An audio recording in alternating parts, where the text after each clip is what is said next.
Je réitère l'appel du secrétaire général de l'ONU aux forces rwandaises de défense de cesser tout soutien au M23 et de se retirer de la RDC. La voie militaire n'est pas non plus une réponse aux défis politiques, sociaux et économiques, y compris l'exploitation illégale des ressources naturelles qui sont à l'origine de ce conflit. Selon le principe de diligence raisonnable, le pays doit s'assurer que tout soutien financier ou autre n'alimente pas la commission de graves violations des droits humains. Il faut aussi combattre la corruption au sein des institutions de l'État, les rendre efficaces et rétablir la cohésion sociale dans le pays. La liberté de la presse et l'espace civique doivent être préservés. Les discours de haine et autres incitations à la discrimination et à la violence alimentent le conflit et les tensions politiques. Ils sont totalement inacceptables et on doit trouver des moyens pour les affronter.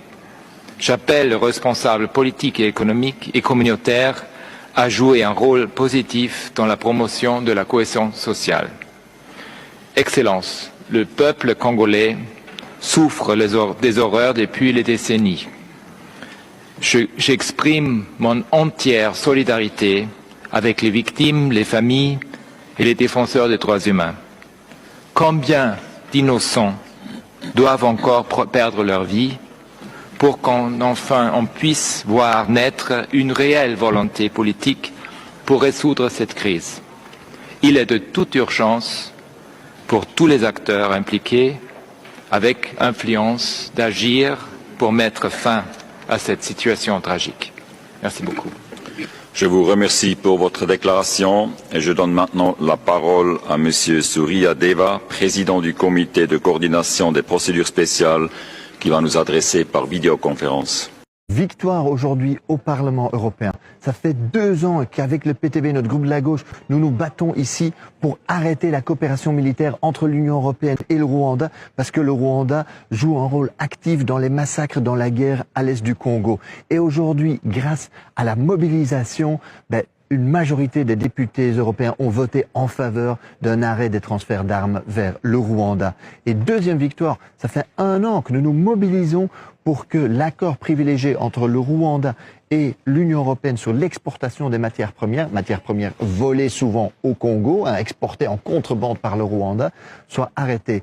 Aujourd'hui, le Parlement européen vote pour la suspension de cet accord privilégié avec le Rwanda. Maintenant, la Commission doit nous écouter. La Commission européenne doit arrêter sa complicité avec les crimes de guerre en République démocratique du Congo. Je vous dis, chez Kalonji, c'est la vraie information. Il y a une information qui vient de tomber. Et je vous ai dit que la guerre ne se fait pas au Congo. Je vous ai dit que Bukavu, ils se sont retirés, non? Oui. Allez, il y a une information qui vient de tomber. Ça, c'est Emmanuel Macron sur son tweet. On vient de me l'envoyer maintenant comme je faisais l'émission. Regardez ce qu'Emmanuel Macron vient de dire. Vous pouvez suivre ça avec moi ensemble. Suivons. Emmanuel Macron dit ceci. Il y a 5 minutes. J'ai échangé avec le président Tshisekedi sur la situation très préoccupante dans le Sud Kivu.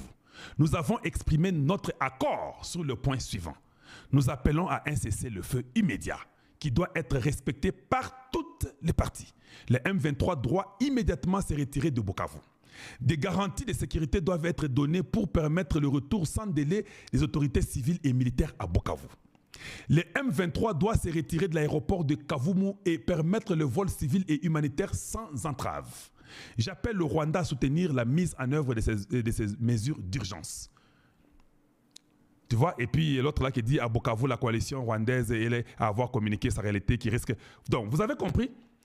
Je vous ai dit ici, avant que je commence l'émission, que nous avons appris que Vince avait rencontré Tshisekedi dans l'Allemagne. Vous qui disiez que Tshisekedi a quelle Allemagne qu'on la nini? Eh, bito mbeza awa. Ozo que d'Allemagne qu'on la nini Tshisekedi. Vanda awa. Des fois, je m'étonne quand mon peuple, des fois, ne réfléchit pas un peu beaucoup plus loin. Je ne sais pas pourquoi, Et quand je dis là, les gens pensent que Azam Moulou, parce que les Tshisekedi, non. Le problème, c'est le Congo. Pourquoi le Congo dérange vos minéraux, vos terres? Tout ça, c'est toujours incroyable que vous avez. Ce n'est pas Tshisekedi. Il lui reste 4 ans ou 3 ans, il n'est plus président. Vous voulez nous casser ça, nous amener une rébellion pour qu'on rentre encore 30 ans en arrière et puis qu'on puisse encore mettre les brassages, mixage, intégration. Mais nous allons mourir sans voir la paix du Congo. Comment vous réfléchissez comme ça? Vince a vu Tshisekedi dans le secret. Et vous dites que non, à Kendete, à Vandawa, Bitumbezawa. Là, ça se décide là-bas, ça se décide pas à Kinshasa ni à Kigali. Kigali et Kinshasa, ce sont les acteurs. Tshisekedi a fait la diplomatie qu'il faut faire. Tshisekedi, il sait que si je déclare la guerre, nous perdons la guerre. Je n'ai pas de militaires, je n'ai pas des officiers. J'ai les commandos que j'ai formés, mais ils ne peuvent pas aller faire des tactiques qu'il faut pour gagner la guerre. Il le sait. Alors toi, tu dis que non, Akendeka a déclaré guerre. Il va déclarer la guerre à qui? Il va déclarer la guerre à la France? Il va déclarer la guerre à qui? À l'Angleterre? À l'Allemagne? Hein? Quand vous dites qu'il déclare la guerre au Rwanda, au fait, vous dites que Tshisekedi déclare la guerre à l'Allemagne, à la France et à la Belgique. Tu comprends ce que tu dis là? Vous êtes capable, vous n'avez même pas le pouvoir de faire un couteau. Tu vas déclarer la guerre à l'Allemagne et à la France. Mais tu vas disparaître. On vous ravit même le Congo. Et puis vous allez revenir. Tshisekedi a vendu le pays. Qui lui avait dit que a déclaré guerre? Vous-même là, vous allez dire ça. Et puis vous relevez les sous-sous. D'ailleurs, hier, il a qui président. Pourquoi il n'avait pas compris qu'il ne devait pas déclarer la guerre? Lui connaît plus que nous. Pourquoi il suivait nos conseils à nous? Vous changez directement. Un peuple sans position. L'incompétence notoire. Tshisekedi va en Allemagne. S'il n'allait pas en Allemagne, il allait voir le vice-président américain par où? Je te pose la question. Il allait le voir par quel trou? À Kinshasa? Mais l'ambassadeur qui est à Kinshasa, mais c'est l'ambassadrice là. Mais c'est l'ambassadrice de Joe Biden. Ce n'est pas l'ambassadrice de Donald Trump. D'ailleurs, nous pétitionnons pour que Donald Trump puisse la changer rapidement. Qu'on envoie un républicain là-bas qui soit ambassadeur au Congo démocratique. Cette ambassadrice-là, elle n'est pas pour vous. Elle a manipulé tout. Et ce sont les gens de Biden. What don't you understand about Congo? Donald Trump, president, you my president. We need you to give another ambassador for Congo. We need a new person. That lady who's there came from Joe Biden. We gotta speed up. Et les gens ne comprennent pas. Aimez la vidéo, s'il vous plaît. Vous ne perdez pas le temps quand vous venez chez nous, parce que nous vous disons les vérités.